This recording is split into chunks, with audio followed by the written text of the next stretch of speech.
कराची के गुल प्लाजा में लगी होलनाक आग पर ताहाल काबू न पाया जा सका। इमारत की पहली मंजिल से 8 नाकाबिल शनाख्त लाशें बरामद।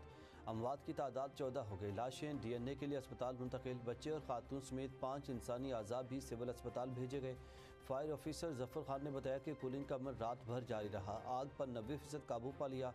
इमारत गिरने के खदशे के पेश नज़र रेस्क्यू ऑपरेशन रोक दिया गया। अकबी हिस्से से मलबा हटाने का काम जारी। धुएं के अखराज के लिए इमारत में 2 जगहों से दीवारें तोड़ने का फैसला। रेस्क्यू काम के मुताबिक जाम बहक अफराद की अमवात दम घुटने से हुई। 30 से ज़ायद अफराद जख्मी और बेहोश हुए।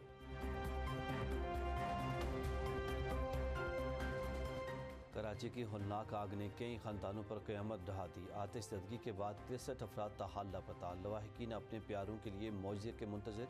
किसी को बाप, किसी को भाई, किसी को बहन तो किसी को बेटे की तलाश। शादी की शॉपिंग के लिए आए एक ही ख़ानदान के 6 अफराद भी सानिया के बाद से लापता। नॉर्थ नाज़माबाद की रिहायशी उमर नबील से भी गुज़श्ता रोज़ से रब्ता मुनक़ता। वालिद ने बताया कि बहू और बेटा गुल प्लाजे गए थे। बहू ने फ़ोन पर बताया कि आग लगी हुई है और धुएं से सांस नहीं आ रहा। पुलिस हुकाम ने बताया कि 59 लापता अफराद के अहल खाना ने रब्ता किया। लापता 26 अफराद की लोकेशन गुल प्लाजे के करीब आई।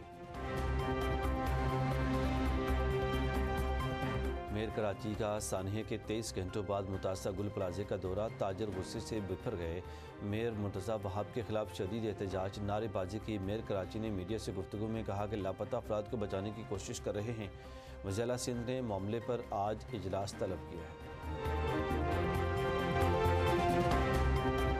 70 से ज़ायद लोगों का लापता होना अलमिया है। अवाम जज्बात से भरे हुए हैं। गवर्नर सिंध कामरान टिसोरी की गुफ्तगू। कहा कि हमें आग लगने के अवाम को जानना है, सियासत नहीं करनी। हमारे भाई अंदर फंसे हुए हैं। मुतासिन को मुआवजा दिलवाने के लिए सिंध और विफाक से बात करूँगा। नुकसान के अजाला तक मुतासिन के साथ खड़ा हूँ। और गुल प्लाजा आतिशज़दगी का सानहा। कराची की ताजिर बरादरी का आज यौम शोक का ऐलान। मुतासिन से इजहार यकजहती के लिए कारोबारी सरगर्मियाँ जुज़वी तौर पर मुअत्तल। मार्केटों में दुआया तकरीबात। चेयरमैन कराची ताजिर इत्तेहाद अतीक मीर का कहना था कि गुल प्लाजा आतिशज़दगी में 3 अरब रुपये का नुकसान हुआ। हुकूमत फौरी मुतासिन की मदद के लिए इक़दाम करे।